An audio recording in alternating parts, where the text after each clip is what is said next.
¿Qué tal? Bienvenidos a un nuevo capítulo aquí de Sin Fronteras en la pantalla de TV Ciudad. Maite Sarasola, una vez más. ¿Cómo estás, Jano Gabar? Muy bien, para hablar de un tema muy reciente. Sí, y que le pegaste, vos habías dicho que ibas a salir. ¿Vas a reconocerlo, sí? Claro. Porque hay gente que no me lo ha reconocido, el vaticinio. Tenías razón. ¿Qué ganaba Gustavo Petro? Porque precisamente el 19 de junio se llevó a cabo el balotaje en Colombia y por primera vez la izquierda va a gobernar ese país. Tuvo un 52% de apoyo, 11 millones de votos para la fórmula del economista Gustavo Petro y Francia Márquez. El triunfo significó un hito clave para la continuidad y el fortalecimiento de lo que parece establecerse como un nuevo ciclo progresista en la región, que en marzo tuvo con la asunción de Gabriel Boric en Chile otro momento clave y que tendrá en octubre con las elecciones en Brasil el último mojón de este año.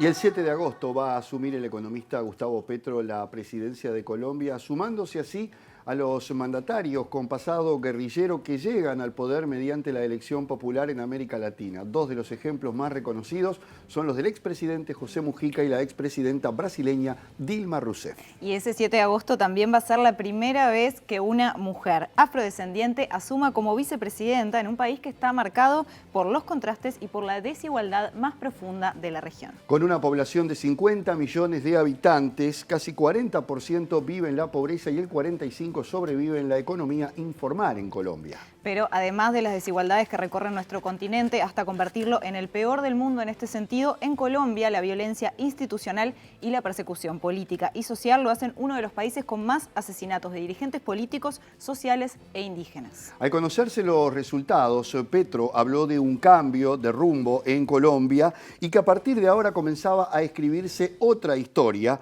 que, según dijo, está basada en la política del amor y llamó a dejar justamente los sectarismos atrás para construir una Colombia sola en armonía con su diversidad.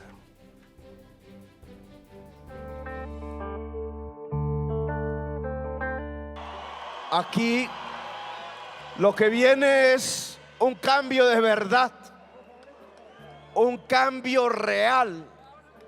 En ello comprometemos la existencia, la vida misma. No vamos a traicionar ese electorado que lo que le ha gritado al país, lo que le ha gritado precisamente a la historia es que a partir de hoy Colombia cambia. Colombia es otra. Un cambio real que nos conduce a algunas de los planteamientos que habíamos hecho en estas plazas públicas. La política del amor. No es un cambio para vengarnos. No es un cambio para construir más odios. No es un cambio para profundizar el sectarismo en la sociedad colombiana. Nuestros padres, nuestros abuelos, en su propia vida nos enseñaron qué significa el sectarismo, qué significa el odio en la historia de Colombia. El cambio consiste precisamente en dejar el odio atrás. El cambio consiste precisamente en dejar los sectarismos atrás. Las elecciones más o menos mostraron dos Colombias cercanas en términos de votos. Nosotros queremos que Colombia, en medio de su diversidad, sea una Colombia, no dos Colombias.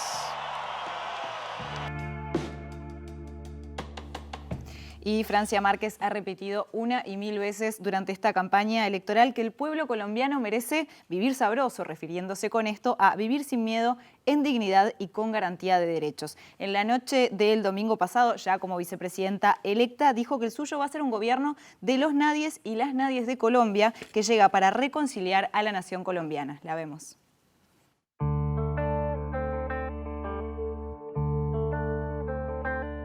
Hermanos y hermanas, hemos avanzado en un paso muy importante. Después de 214 años, logramos un gobierno del pueblo, un gobierno popular,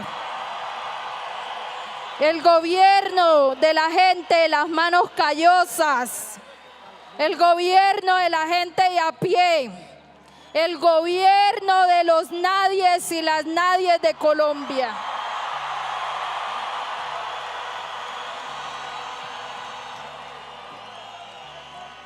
Vamos, hermanos y hermanas, a reconciliar esta nación. Vamos por la paz de manera decidida, sin miedo, con amor y con alegría. Vamos por la dignidad. Vamos por la justicia social. El actual presidente colombiano Iván Duque aseguró una transición pacífica y transparente. Y por otro lado, el Ejército de Liberación Nacional, la principal guerrilla en este momento de Colombia, mostró su disposición a un diálogo de paz con el nuevo gobierno. Son varios los actores que van a jugar su papel en un gobierno que va a tener muchos retos. Y precisamente para analizar algunos de esos desafíos, vamos a recibir a Luis Celis, que es analista e integrante de la Fundación Paz y Reconciliación de Colombia. Luis, bienvenido al programa, un gusto tenerlo. Bueno, un saludo a ustedes y muchas gracias por esta oportunidad. Luis, empecemos hablando de esto precisamente, de los desafíos que se le presentan al nuevo gobierno, que tiene un escenario de muchísima complejidad a partir de la segunda mitad de este año. Como dijimos, usted es integrante de la Fundación Paz y Reconciliación de Colombia. ¿Qué significa este triunfo de Petro desde una mirada, desde una perspectiva más histórica? Pues yo creo que realmente estamos hablando de un acontecimiento histórico, porque nunca la izquierda en Colombia había llegado al gobierno nacional. Hemos tenido una larga tradición de bipartidismo que duró hasta los años 90 del siglo pasado. Luego hubo un fraccionamiento de ese bipartidismo, pero siempre hemos tenido gobiernos de derecha y de la tradición política. Entonces sí, el triunfo del pacto histórico del presidente Gustavo Petro y de Francia Márquez realmente marca un punto de ampliación de una precaria democracia muy caracterizada por exclusiones, por violencias, por mafias. Luis, Petro parece haber enviado un mensaje de calma al empresariado que tanto lo atacó en campaña. Recordemos que dijo que va a desarrollar el capitalismo en Colombia, pero al mismo tiempo hay que tener en cuenta que casi el 40% de la población vive en la pobreza.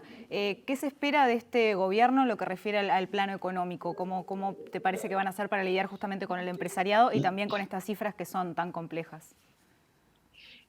Bueno, yo creo que el mensaje del presidente electo y de la vicepresidenta es que necesitamos una economía al servicio del conjunto de la nación, porque lo que hemos tenido es una economía al servicio de unas élites que se han enriquecido, que la concentración de la riqueza en Colombia es enorme. Entonces, el mensaje es que necesitamos una economía para la democracia y para el conjunto de la nación y no para unos pocos, como ha sido hasta el momento. O sea, realmente Colombia es una de las sociedades más desiguales, no del continente, sino del mundo.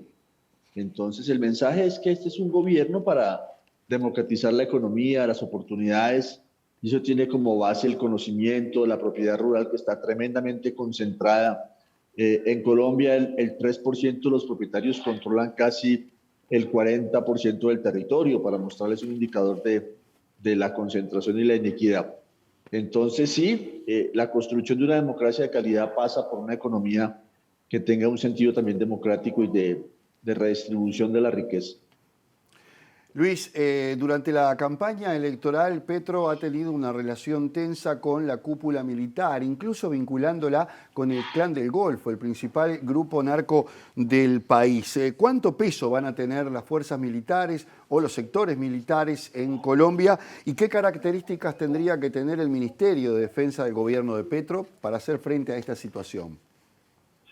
Bueno, los temas de seguridad y defensa en Colombia son críticos. Hemos tenido un conflicto armado muy prolongado. Tenemos una dinámica de narcotráfico que todavía pesa mucho en la sociedad colombiana, en muchos territorios. Y de conjunto hemos tenido también unas Fuerzas Armadas muy imbuidas en la doctrina de la seguridad nacional, hasta el presente. O sea, estas fuerzas Armadas, de manera particular el Ejército Nacional, siempre ha tenido la idea de que hay enemigos internos, de que bueno, tiene unas ideas todavía muy ancladas en la Guerra Fría. Y eso pues hay que superarlo. Yo creo que necesitamos unas Fuerzas Armadas al servicio de la nación, al servicio de la democracia, y es más que evidente que se requiere una reforma del sector seguridad y defensa. Pero esa reforma, por supuesto, hay que hacerla en diálogo con los militares, en diálogo con la policía, en un diálogo respetuoso, entendiendo que las Fuerzas Armadas también han tenido que vivir situaciones muy complicadas en Colombia y que han sufrido mucho. Pero es un tema que el presidente seguramente va a liderar con una ministra de Defensa. Se ha anunciado que va a ser ministra, aún no sabemos el nombre. No sería la primera ministra, porque la primera ministra es la actual vicepresidenta, la doctora Marta Lucía Ramírez, fue ya ministra de Defensa. Pero sí se requiere un cambio en muchos sentidos de doctrina y de funcionamiento de la fuerza pública y particularmente del Ejército Nacional. Luis, en un comunicado que se conoció esta semana, el Ejército de Liberación Nacional de alguna manera advirtió que si no se implementan medidas para, y ahora cito, superar el clientelismo y sacar la violencia de la política, avanzar en planes de inclusión social que contemplen empleo y emprendimiento para las mayorías, el nuevo gobierno no tendrá el respaldo del movimiento popular. ¿Qué señales ha dado Petro con respecto a esto? Bueno, lo que tú acabas de leer es un comunicado de la dirección del ELN, del Ejército de Liberación Nacional, que es la última guerrilla que queda en Colombia, de las que tuvimos tal vez 4 guerrillas muy grandes, el M-19, donde viene el compañero presidente Petro, las FARC, que hizo un acuerdo de paz en el 2016, el Ejército Popular de Liberación, que hizo un acuerdo de paz en 1991, y el ELN, que persiste todavía en su alzamiento armado. Con seguridad que un gobierno del pacto histórico va a hacer un acuerdo de paz con el ELN, porque este es un gobierno que trae un mensaje de participación de la sociedad y de transformaciones, que son 2 intereses que ha planteado el ELN para avanzar en la paz. Entonces, sin ninguna duda, podemos decir con toda seguridad que el gobierno del pacto histórico, liderado por el presidente Gustavo Petro y por la vicepresidenta Francia Márquez, va a cerrar este largo alzamiento armado que tanto dolor nos ha causado. Luis, con todos estos desafíos que tiene por delante Petro, hay otro aspecto que no es menor, y es, por ejemplo, que tiene una bancada, si bien mayoritaria, pero tampoco tiene absolutamente el poder en ese aspecto, es decir, que va a tener que articular con otros sectores. ¿Cómo puede lograr la gobernabilidad en el Congreso teniendo en cuenta el espectro político de Colombia? No, yo creo que eso ya se logró, o sea, ya la bancada del pacto histórico liderada por el senador Roy Barreras tiene una articulación con varios movimientos políticos y va a lograr una mayoría en el Senado para garantizar gobernabilidad y garantizar un adecuado tránsito de las reformas pendientes que ha planteado y va a liderar el presidente Gustavo Petro. Entonces eso ya está, digámoslo, es una asignatura hecha de lograr una alianza política en el Congreso para promover la agenda de transformaciones que se requieren en Colombia. Luis, esta semana Petro habló con Maduro para ver el tema de las fronteras entre los 2 países, obviamente. ¿Cómo ves que va a ser este vínculo Colombia-Venezuela y también con el resto de la región? Bueno, desafortunadamente el gobierno del presidente Iván Duque se empecinó en una política fracasada, que fue la política de querer tumbar al presidente Nicolás Maduro, De hecho, desde Colombia se conspiró contra ese gobierno, se hicieron incursiones militares, lo cual es de la mayor gravedad. Pero ya el gobierno del presidente Petro va a restablecer las relaciones diplomáticas. Ya hubo una conversación en estos días entre el presidente Maduro y el presidente Petro, y vamos hacia un restablecimiento de relaciones que muy seguramente llevará un proceso y algunos meses, pero con seguridad que vamos nuevamente al cauce diplomático para tantos temas que tenemos en común entre Venezuela y Colombia, que somos dos naciones hermanas y que tenemos muchos temas para seguir trabajando de manera coordinada. Luis, este triunfo de Petro ha impactado, por ejemplo, hay un shock en algunos sectores de la vida colombiana con la llegada al poder y también, de alguna manera, para el presidente Duque, en tanto representante del uribismo, ¿qué significa esto? ¿Cómo va a ser esa transición? ¿Se espera que sea pacífica, como el actual presidente dice, o va a tener tensiones también? No, yo creo que la transición sí va a ser una transición democrática. Ya ayer el presidente Petro estuvo reunido con el presidente Iván Duque. Ya hoy se inició el empalme de los dos gobiernos y vamos a una transición tranquila, porque pues, hay un mandato democrático y un mandato ciudadano de que tenemos un nuevo presidente y el próximo 7 de agosto se posesionará ese nuevo gobierno. Muy bien, Luis Celis, muchísimas gracias por estos minutos acá con Sin Fronteras. A ustedes muchas gracias por tener los temas de Colombia en la agenda de la televisión pública del Uruguay. Gracias. Muchísimas gracias y nosotros vamos a una pausa y después volvemos a la mesa de análisis con nuestro analista Álvaro Padrón.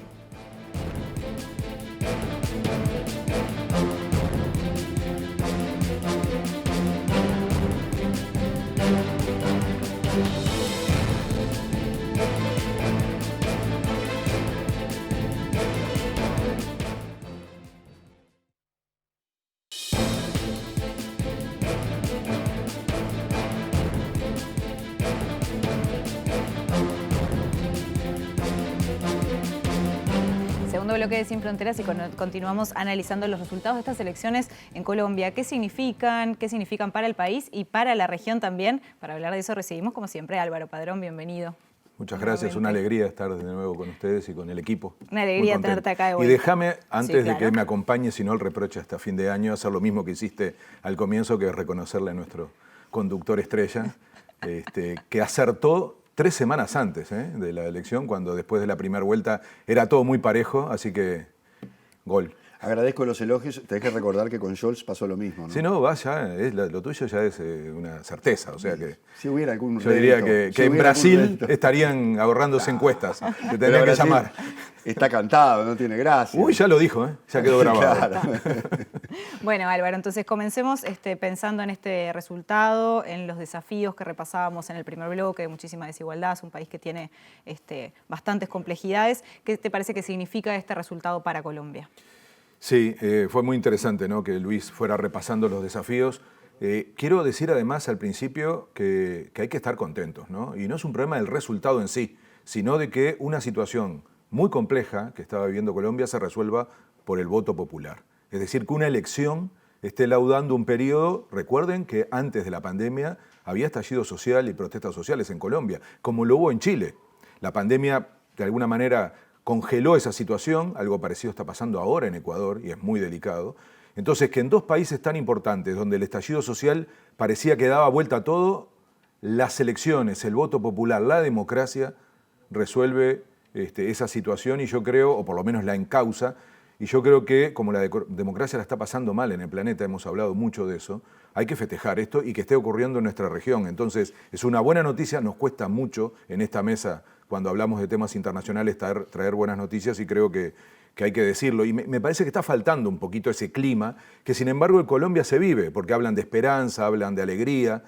Escuchábamos recién a la vicepresidenta electa usar mucho esas imágenes. Entonces, después en el resto del mundo hay como mucho palo, ¿no? Hay una cosa que yo me sorprende. ¿Por qué se es tan críticos con este perfil de gobierno y no será tan crítico con el otro candidato que decía cualquier disparate? Entonces, ver ahora, no sé, al Washington Post o al gobernador de Miami diciendo que, bueno, que se trata de un desastre para Colombia porque estamos frente a un narco guerrillero, porque estamos frente a un marxista. Hay mucha retórica que genera un clima que no es el que se vive en Colombia, y yo creo que desde América Latina tenemos que enfrentar eso y decir, laudó la democracia, y eso es muy bueno. Ahora, los desafíos, ahí quizá me diferencio un poco de Luis, pero él sabe más que yo porque vive en Colombia, pero yo lo escuchaba tan optimista, y la verdad es que trato de ahora traer los desafíos, incluso varios de los que él nombraba, pero en clave regional, ¿no? El primero es región pura, que se llama la paz. No es un problema solo de Colombia. La paz es un asunto de toda la región, porque es muy importante que América Latina se confirme como el continente en el mundo libre de conflictos militares, de conflictos armados. Y el único que persiste es el de Colombia. Entonces, es muy importante esto. Yo creo que va a ser un esfuerzo, siempre fue un esfuerzo compartido. De hecho, los acuerdos de paz se realizan con un acompañamiento internacional. En Cuba se firmaron con un veedor como Mujica. Es decir, tuvimos hasta que ver con eso. Entonces, la paz para mí es el primer asunto como desafío, y ahí aparece el primer factor, que es el poder militar. Y claramente, lo decía Luis, es un factor que va a tener que encontrar un nuevo diálogo con un gobierno distinto, y ustedes lo decían al principio, no es la primera vez que desde un perfil tan contrapuesto, en este caso un exguerrillero, haya condiciones para sentarse y conversar esto. Algunos dicen que eso incluso ayuda. Por lo pronto sí va a ayudar para el diálogo con los sectores que todavía permanecen, digamos, como el Ejército de Liberación Nacional, en una posición, digamos, de mantener la guerrilla. Segundo tema, segundo desafío para mí es la desigualdad, tema preferido que entre siempre hablamos. Maite y yo en estas mesas, pero de vuelta, es un tema regional. Nadie puede creer que ninguno de nuestros países va a resolver esto solos, porque está bien lo que decía Luis en cuanto a la expectativa de que va a ser un foco. Él se refirió poco al cómo, ¿no? Y esta va a ser la gran pregunta. O sea, ¿de dónde sale la plata? Vamos a decirlo claro. Para atender esas desigualdades. Bueno, reforma impositiva seguro, debate sobre ingresos, debate sobre políticas públicas, papel del Estado. Ahí viene el paquete duro. Petro es un economista con, además, especialización en temas ambientales, lo cual hace un perfil muy interesante. Y el factor de confrontación con eso va a ser el mundo empresarial. Y por lo tanto, así como los militares son el factor... que fueron muy críticos con él, ¿no? Y como los militares también. Entonces, si para la paz el factor militar va a ser el determinante en términos de correlación de fuerza, para el asunto de la desigualdad o el reparto de la riqueza, que al final de eso se trata, el perfil va a ser el factor va a ser el ámbito empresarial. Y yo diría que ahí, más que estas discusiones clásicas de política económica, entra un tema que es de agenda regional, que es el perfil productivo de nuestros países. Somos países extractivistas, de producción primaria. Si no resolvemos eso, no hay cómo enfrentar la desigualdad de manera profunda. Después iría más hacia el lado de un tercer desafío, que es la violencia, que lo decías tú al principio del programa, cuando combinabas desigualdad con violencia. Tiene mucho que ver, mucho que ver. Y tiene mucho que ver con el conflicto militar también, el conflicto armado. Entonces, la violencia es la característica más conocida internacionalmente de Colombia. Más conocida, porque asustan los números. La cantidad de gente que se mata sin que luego se sepa más nada. Sí, que no hay justicia tampoco, ¿no? Claro, sí, incluso, pero no por cuestiones digamos, de crímenes y demás, o de robos. No, se mata a activistas sociales. Es decir, creo que en 4 años hay más de 700. Entonces, es tremendo eso, ¿no? Estamos hablando de una democracia y que esas cosas pasen. Entonces, ahí, para mí, el factor, no es el único, pero el más importante es el narcotráfico. Y por eso lo traigo como un tema internacional, porque no hay cómo combatir el narcotráfico país por país, porque ellos eligen, ya tienen, es lo que yo siempre digo, son jugadores globales. Entonces miran el mundo y van ubicando su sistema de negocios, el tránsito, que están acá, están en Uruguay. Sabemos eso. Bueno, de hecho, ahora, con la muerte del fiscal paraguayo, salió a luz también un vínculo con el primer vacaciones en comando de Colombia. Capital, Sí. En fin, es decir, que es una triangulación de países. Hay una red, hay una capacidad. Entonces, solo eso se puede resolver con estrategias, digamos, de carácter internacional. Entonces, Colombia es famosa por esto, ¿no? Si bien se fue corriendo el foco, parece estar más en México, pero repito, el carácter transnacional de ese factor, que es el factor del narcotráfico, es clave. Y si Colombia empieza a integrar una estrategia en la región y no mirar tanto hacia Estados Unidos, y ahora voy al cuarto desafío, yo creo que ahí es donde empieza a poder resolverse ese desafío. El cuarto es el más natural para esta mesa, porque es la política exterior colombiana. Y me llama la atención que se hable poco de eso. Es una política exterior extremadamente vinculada a Estados Unidos. Es la pata de Estados Unidos en América del Sur. Entonces, se habla después si son bases o no son bases, se llega a decir que son 8. Siempre el gobierno de Duque decía, no son bases norteamericanas, son bases nuestras con presencia militar norteamericana. Bueno, el Plan Colombia, ¿no? es el Plan Colombia, que además está atado al punto anterior, que es la lucha contra el narcotráfico. Entonces, eso cambia radicalmente, porque quien sostuvo esa estrategia históricamente fue el sector político que fue desplazado, no en la segunda vuelta, en la primera vuelta, que era el mundo de Uribe, el mundo de Duque, es decir, ese proyecto político, digamos, de alguna manera, ese sector político casi desapareció en este momento, aunque va a articularse obviamente desde el poder.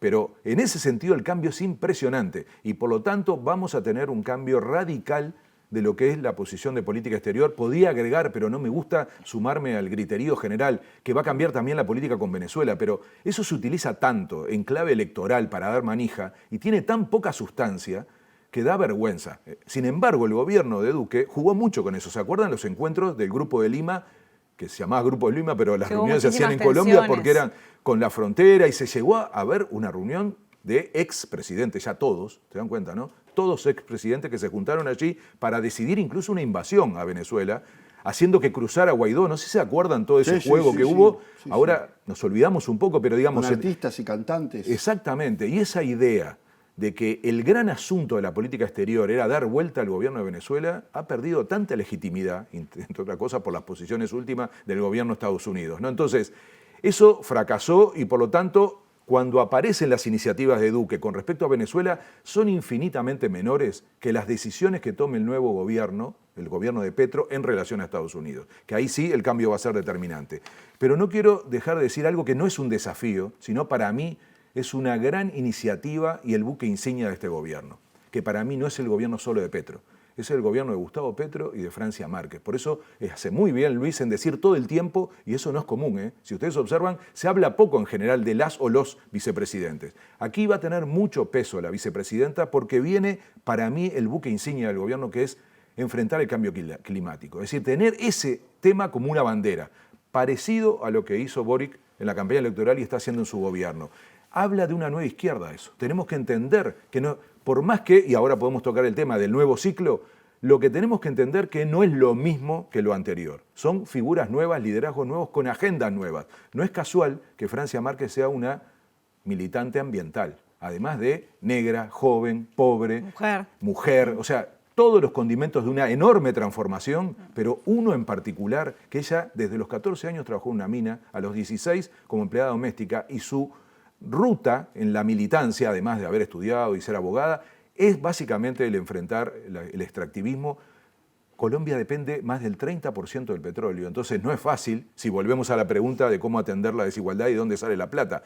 Pero este es un tema mundo, y si ustedes observan las reacciones del mundo civilizado, no de los estúpidos que salen a decir que este gobierno le ponen 40 adjetivos, la del mundo civilizado es decir, si Colombia está dispuesta a transitar ese rumbo de superar los temas que tienen que ver con el extractivismo y el efecto en el cambio en el ambiente, va a ser un interlocutor del mundo. Y eso es muy bueno para América Latina. Es el contrapunto de un Bolsonaro, que hizo lo contrario y nos hizo salir del planeta, de las discusiones, porque nadie quiere negociar con alguien que tiene esa visión negacionista sobre lo que está pasando en términos ambientales. Entonces, ojalá los demócratas, las demócratas de esta región, en vez de ser tan rápidos en mirar y en sacar algunas fotos falsas y mandarlas por Twitter, estén pensando en que este tipo de cambio va a contribuir para que América Latina pueda tener una inserción distinta a nivel planetario, y yo pongo el foco en este tema porque es el tema del futuro. Es del presente, pero del futuro. Quienes apliquen esta mirada van a tener una capacidad de influir en ese nuevo orden internacional que hemos hablado tantas veces. Y Álvaro, hablando de esa influencia del contexto internacional y de la región, ¿qué impacto, más allá de lo que hablábamos puntualmente con el caso de Maduro, que es un capítulo aparte, podríamos decir, por la relación, por lo que ha pasado en Venezuela,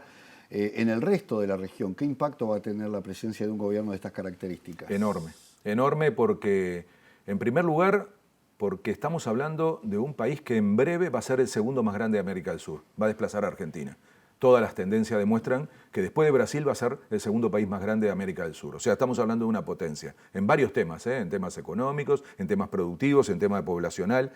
Si ya hemos dicho varias veces que estábamos frente a un cambio de ciclo, esto lo confirma. Y ustedes decían al arranque del programa que queda la pieza de Brasil, ¿no? Que evidentemente que con esa, por el tamaño, por la influencia, por ser el país que tiene fronteras con todos prácticamente, estamos hablando entonces de una elección determinante, pero yo diría que lo particular, a mí no me gusta mucho eso de hablar de cosas históricas, vieron que siempre uno dice estamos en un momento histórico, ¿no? Entonces, pero esto, claro, es un cambio demasiado importante para no darle un carácter de ese estilo.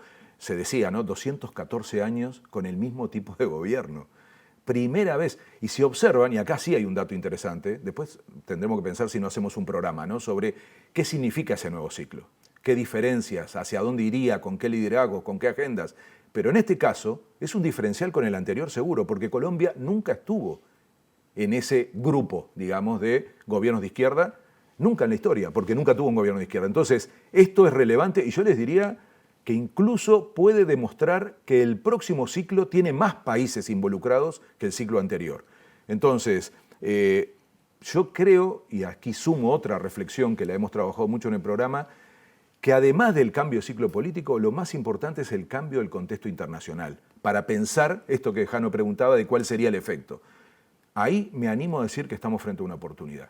Si la combinación entre cambio de ciclo y el cambio de contexto internacional funciona, lo que habría que preguntarse es cuál sería una estrategia nueva para la región, siempre en clave regional, porque esto, repito, no se arregla país por país, para poder aprovechar esa oportunidad. Y ahí volvemos a temas que hemos tratado antes, desglobalización, digamos, pandemia y guerra, ¿no? Que generó un proceso de desglobalización donde los países tratan de tener más cerca sus capacidades para influir en la economía internacional, en donde se corta un poco la idea de la autonomía de las cadenas globales de valor y de producción, y por lo tanto hay una relocalización del comercio y la inversión, y también de las empresas mismas. Entonces, sería un momento para pensar, con gobiernos así, que lo que habría que tener en la región es una propuesta para negociar como bloque en relación a otros bloques. Y ahí vienen discusiones como los poderes intermedios para poder pesar en esa brutal disputa entre China y Estados Unidos, es el planteo de Europa, ¿no? Entonces, esas cosas se abren como una oportunidad porque combinan el cambio de ciclo, que se confirma, y combinan también el cambio de contexto internacional. Álvaro, ¿y cómo te parece que nos vamos a parar nosotros? Siempre hacemos una bajada a Uruguay en lo que refiere al vínculo con Colombia, la política exterior. Recordemos que el presidente Luis Lacalle Pou estará viajando a Colombia el próximo jueves. Bueno, yo creo que la política exterior del gobierno atrasa, ¿no? Como un reloj que atrasa. Además de llevarnos hacia la soledad, cada vez estamos más solos. Claro, porque ese fortalecimiento de la región que vos mencionabas, al menos nosotros no estaríamos yendo para ahí, ¿no? Y ni lo estamos haciendo en términos del componente ideológico, pero ese no es un problema, porque la democracia es lo que lo resuelve, pero lo peor es que no lo estamos haciendo tampoco en términos de la sintonía para tener políticas comunes. Atrasa, no tengo duda que hay un problema de diseño, porque por un lado nos va dejando en soledad, pero por otro lado no tiene rumbo, ¿no? Uno no encuentra que emboque en una. Y lo estoy diciendo de una manera un poco simple, pero es tremendo, ¿no? Apoyan a Trump con un candidato de presidente del BID, calculando que Trump iba a ser reelecto y le erraron. Y ahora está el BID conducido por un personaje por primera vez en la historia que no es de América Latina. Entonces, le erraron. Apoyan a Duque, que acaba de perder las elecciones como proyecto político, para un presidente de la CAF, negando una candidatura argentina, la Corporación Andina de Fomento, que es un gigantesco banco de desarrollo.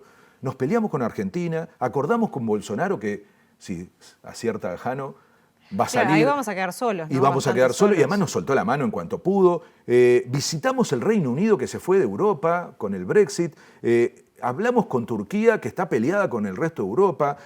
Hablamos del TLC con China, que China no termina de priorizar ni de registrar, pero después vamos a la Cumbre de las Américas tratando de tener buenas relaciones con Estados Unidos, pero al final no estamos ni de un lado ni del otro.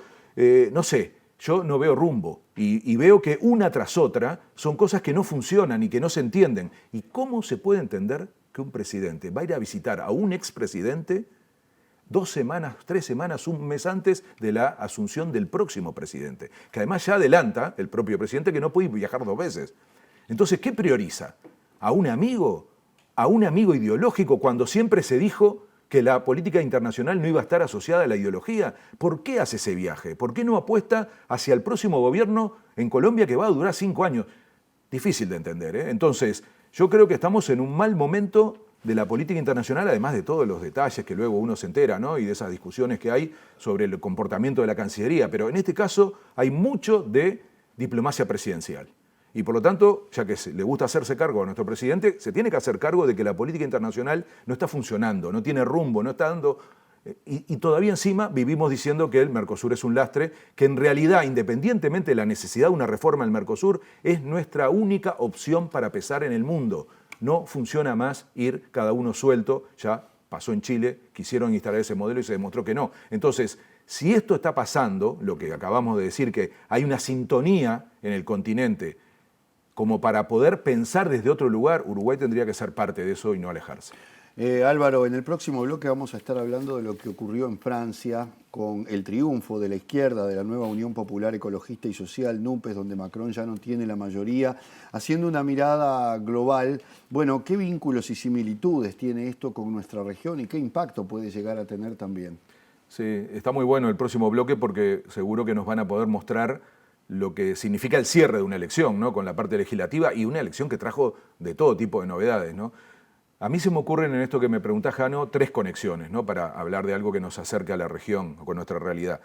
El primero me parece que es esto de el cuestionamiento a sectores tradicionales de la política, ¿no? Que lo estamos viendo en América Latina. Es un tema planetario, pero está ocurriendo en un país con una democracia tan consolidada como la francesa, porque uno puede decir, no, eso pasa en América Latina porque tenemos estas democracias incompletas y estos problemas estructurales, institucionales. Bueno, no, pasó en Francia, ¿no? Que se desplazó a los 2 grandes partidos históricos de Francia y la elección terminó transcurriendo en sectores políticos totalmente nuevos, ¿no? La ultraderecha consolidada. Igual. Entre otras cosas, ¿no? Que un dato nada menor. Yo comparo mucho Francia con la elección de Chile, se parecen mucho. Prácticamente desaparecieron los proyectos políticos, los partidos políticos históricos y aparecieron totalmente nuevos y confrontando desde una nueva izquierda con sectores de ultraderecha, en el caso de Chile Katz, en el caso de Francia Le Pen. La segunda coincidencia es que la ultraderecha se va comiendo a la centroderecha democrática. Esto es peligrosísimo, ¿eh? Porque cada vez más la centroderecha democrática empieza a comprar el discurso de la ultraderecha para no perder votos. Y en un momento esa ultraderecha, que primero lo trabajamos en un programa, ¿no? Se acerca un poco, ¿se acuerdan lo del cinturón sanitario, ¿no? Que pasó en Francia, en España, de decir ellos no se pueden presentar, en Alemania, después terminan presentándose y cada vez tienen más votos y en un momento se comen a esa centroderecha democrática que primero los niega, después se acerca con algunos temas y finalmente desaparecen. ¿Saben por qué? Porque esos sectores que son muy buenos comunicando terminan diciéndole a la gente, no voten una copia, voten al original. Y eso pasó en Francia. Y además se va naturalizando ese tipo de discurso. Eso es Katz, eso es Trump, eso es Bolsonaro, eso es Hernández, eso es Milei en Argentina. Están muy cerca, ¿eh? Cuidado con decir que acá estamos vacunados. Es muy peligroso. Y el tercero conecta con lo que dije hace un rato sobre los desafíos. El tercero son las relaciones Unión Europea-América Latina. Yo creo que Francia es determinante para las decisiones de la política de la Unión Europea. De hecho, es quien trancó el acuerdo Unión Europea-Mercosur. Por las elecciones, después dijeron que era por Bolsonaro. Es verdad que es impresentable Bolsonaro y negociar con Bolsonaro es muy difícil, por no decir imposible, pero fue como una excusa. Lo que no quería Macron era abrirse otro frente al interior de su país en una elección bastante peleada. Ahora va a tener que discutirlo mucho porque Alemania va por eso. Y España también. España va a ser bueno que con tu vínculo con Sanajuja lo podamos traer de nuevo al programa porque la Unión Europea está reflexionando mucho sobre cómo no queda aislada en esta etapa. Porque quedó muy dependiente de Estados Unidos, eso es lo que iba a pasar, todos lo sabíamos. De la energía, claro, por ejemplo. Rusia va a quedar dependiente de China, si no vean el acuerdo que hicieron ahora sobre los combustibles, a un precio increíble. Tiene que buscar aliados, digamos. Entonces, ¿y qué hace la Unión Europea? ¿Queda, digamos, en el medio de ese sándwich o intenta construir poderes intermedios? Este término es muy importante. Y un poder intermedio muy cercano para la Unión Europea es América Latina, en donde hay muchas cosas parecidas, entre otras cosas por la razón de la colonización, pero sistemas políticos, valoración sobre la democracia, formas de organizar la sociedad.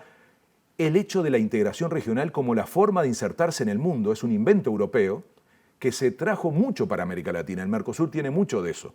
Entonces, hay que replantear ese acuerdo, que no puede ser el mismo que estuvo firmado. Hay condiciones para repensarlo y hacerlo más equilibrado, pero yo anuncio que ahí hay un tema clave y me parece que entonces, con una Francia que tuvo que mover sus estructuras, este es un punto importante que se refleja inmediatamente en la realidad de la región. Ojalá ocurra y ojalá tengamos el año próximo condiciones para discutir qué pasa con América Latina y particularmente América del Sur en el contexto internacional y Europa sea una aliada y no un negociador comercial.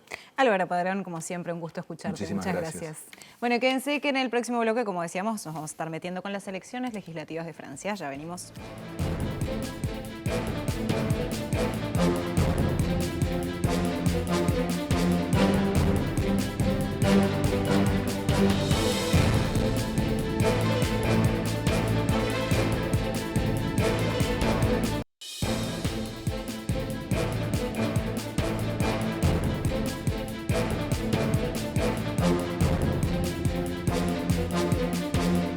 Finalizábamos el bloque anterior hablando de los resultados de las elecciones legislativas en Francia, donde el partido del presidente Emmanuel Macron perdía la mayoría, donde la coalición NUPES dio, como se dice aquí, el batacazo y se posicionó de muy buena manera con esa coalición. Para analizar la actualidad francesa es que hemos convocado al analista político Pierre Lebret. Bienvenido, Pierre, un gusto tenerlo con nosotros.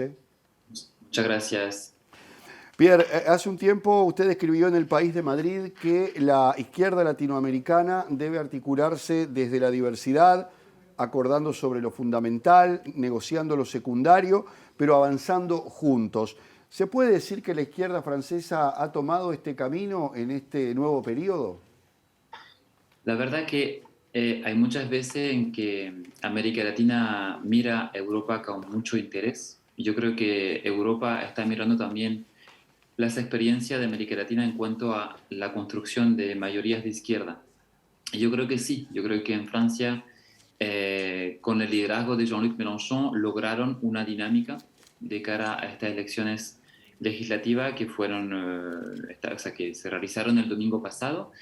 Y efectivamente, una coalición que va desde el Partido Socialista, pasando por el ecologista y la Francia insumisa y los comunistas. Lo más importante sería que justamente pudieran actuar de una voz común en el Parlamento, presidir comisiones del Parlamento también de manera común. ¿Eso para qué? Para crear una dinámica de acción de cara a los próximos años y la presidencial, porque si Mélenchon deja finalmente la política, como lo ha anunciado, la verdad es que tienen que levantar nuevos liderazgos, pero cuidando esa cohesión en la izquierda. Pierre, ¿cómo te parece que va a hacer Macron ahora que no tiene más mayorías parlamentarias en esto de las negociaciones con otros partidos? La verdad que, como algunos políticos dicen, yo creo que Macron ha perdido un poco la realidad. Yo creo que está entendiendo el momento, pero aún así dice y ha expresado que fue elegido el 24 de abril o el 21, no me acuerdo, en base a un programa claro. La verdad que nunca hemos tenido un presidente con un programa tan poco claro, porque si una de las medidas más claras fue finalmente la jubilación de los 65 años. Y yo creo que los franceses eso lo asustaron un poquito y se votó a Macron sobre todo en contra de la extrema derecha, para que no ganase la extrema derecha. Hay un sentimiento de poca gobernabilidad hoy en día. Yo recuerdo que Francia es un sistema semipresidencial, no es un régimen parlamentario. Hemos vivido en la historia momentos similares, pero nunca tan fragmentados en el Parlamento. El presidente Macron habla de 1988. Ayer o hoy día en la mañana lo comentó en un consejo en Bruselas. Pero en 1988 el presidente François Mitterrand tenía 275 diputados. Le faltaban 10 para llegar a la mayoría absoluta. Entonces tenía más margen de negociación. Sin embargo, hoy en día a Macron le faltan como 40. Entonces, ¿a dónde va a ir Macron? Él dice que va a construir mayorías constructivas, ¿no? Finalmente, con algunos partidos de gobierno. Pero lo más preocupante es que estamos banalizando la extrema derecha, porque ustedes tienen ministros de Estado actualmente que están diciendo, bueno, si es bueno para Francia, vamos a ir a buscar votos a la extrema derecha, o sea, diputados de la extrema derecha. O sea, estamos en un momento sumamente peligroso porque estamos normalizando la extrema derecha. Y en vez de ir a la izquierda, tratar de negociar más bien con la izquierda, porque yo creo que podrían tener quizás cercanía en reformas sociales, etcétera, pero aún así hay muchos ministros de su gobierno que están más dispuestos a gobernar con la derecha que con la izquierda. Pierre, veíamos allí justamente una gráfica que muestra una división en tres partes, básicamente, del electorado. El desempeño de Le Pen ya fue reconocido en las elecciones nacionales, está dentro de la tónica de lo que ha sido la ultraderecha en los últimos tiempos, pero a pesar de haber tenido una muy buena votación legislativa, ¿se puede decir que este enfrentamiento entre el sector de Macron y la nueva izquierda ha eclipsado, no debilitado, pero eclipsado un poco a la ultraderecha en ese plano? Yo creo que no, justamente. Yo creo que por eso es una hora tan grave, porque Marine Le Pen efectivamente logró una buena votación en la elección presidencial, perdió la presidencial, pero siempre sigue subiendo. Y la votación en la legislativa es histórica. Nunca hemos tenido la extrema derecha con casi, no, o sea, más de 90 puestos en el Parlamento. Eso es gravísimo. ¿Por qué? Porque ya están permeando los territorios. Y eso era su objetivo a Marine Le Pen. Y ahora tiene una tribuna desde el Parlamento, porque ahora va a presidir el grupo parlamentario de la extrema derecha. Tiene una tribuna para seguir su estrategia de desdiabolizar y de demostrar que pueden ser un partido de gobierno. Para los próximos 5 años, o sea, en la próxima presidencial en 5 años más, es muy esperable que Marine Le Pen justamente vuelva a ser candidata, y además con más fuerza porque está en el Parlamento. Pierre, Quizás no, pero tiene la posibilidad de sí hacerlo. Pierre, pensando en lo que es el contexto internacional, ¿qué se puede esperar de Macron en esto, tras estas elecciones? Y teniendo en cuenta también, por ejemplo, el rol que tuvo en el conflicto Rusia-Ucrania, ¿no? Que se lo vio como muy presente y que, bueno, fue un tema también de campaña. Yo creo que el presidente está un poco debilitado, porque hoy en día se le escuchaba justamente en una reunión en Bruselas, y él reconocía que bueno, que no se preocupen porque justamente Francia finalmente lo que tiene es lo mismo que los otros países europeos, va a tener que construir mayoría con los diferentes partidos, pero es que yo insisto, no estamos en un régimen parlamentario, no es lo mismo. Él está aquí para 5 años, fue electo presidente, y lo más probable es que vivamos cierta inestabilidad política institucional a nivel nacional que vaya a afectar finalmente un poco su rol a nivel internacional, a pesar de que, como estamos en un sistema semipresidencial, el presidente maneja la política exterior y no el primer ministro. Pero volviendo un poco al contexto nacional, yo creo que si siguen las tensiones y si no logran construir mayorías constructivas, como él dice, es muy probable que él vaya a disolver el Parlamento y llamar a nuevas elecciones. Eso ha pasado en el pasado. Pero efectivamente, o sea, el hecho de que Macron tenga a nivel nacional un perfil más debilitado, quizá le va a jugar un poco en contra en su liderazgo a nivel europeo. A pesar de que Francia es un país esencial para la construcción europea y también en el contexto global. Pierre, ¿qué tipo de relación va o puede llegar a tener esta nueva coalición y particularmente Mélenchon con América Latina y en particular con los sectores progresistas que parecen posicionarse o reposicionarse nuevamente en este continente? Mélenchon siempre ha tenido una relación muy estrecha con América Latina, con los líderes de Latinoamérica. Entonces, y Francia siempre, la izquierda francesa, el Partido Socialista, etcétera, siempre también han tenido una relación muy, muy fuerte. Uno puede recordar también cuando hubieron la dictadura en la región, la izquierda francesa estuvo presente para ayudar, para solidarizar. Entonces yo creo que sí, claramente desde el Parlamento con esta coalición de izquierda van a poder justamente reactivar de manera institucional también las relaciones con los partidos progresistas, pero también con los gobiernos. Y a modo de ejemplo, yo creo que la izquierda europea, y en ese caso Francia, podrá nutrirse también de los procesos político-electorales que están viviendo en la región. Pierre, en el bloque anterior con nuestro analista Álvaro Padrón hablábamos un poco sobre lo que fue el proceso de ese acuerdo Mercosur-Unión Europea, donde Francia puso una tranca importante. ¿Cómo ves esta situación ahora? Álvaro señalaba de que Alemania y España van a impulsar esto y están mirando hacia América Latina. Yo creo que bueno, tengo una opinión muy particular respecto a ese tema, pero yo creo que es muy importante que los acuerdos comerciales ya estén muy claros en el sentido de la protección del medio ambiente, de los pueblos originarios. No podemos seguir acordando acuerdos que no benefician a los pueblos. O sea, está bien para los puestos de trabajo, pero tenemos una gran pendiente en ese sentido, que es la cosa climática, el desafío climático. Y si Brasil, por ejemplo, con el presidente actual Bolsonaro, sigue actuando como lo ha estado haciendo los últimos 4 años, yo creo que Francia va a tener una voz similar a los últimos años. Yo creo que es muy importante desde la Unión Europea, si queremos tener una acción común global respecto al cambio climático, pues que los acuerdos también tengan esa parte muy, muy presente. Habrá que aguardar entonces a ver cómo evoluciona ese relacionamiento y en definitiva esta nueva etapa en Francia con este panorama, bueno, tan dividido en 3 partes por lo menos y alguna más, pero en definitiva con muchos desafíos. Pierre Lebret, muchísimas gracias por acompañarnos aquí en Sin Fronteras. Gracias a ustedes. Nos Bueno, vamos a la nos vamos, llegamos al final de este programa donde analizamos Colombia, Francia y bueno, gracias por acompañarnos y será hasta la semana que viene.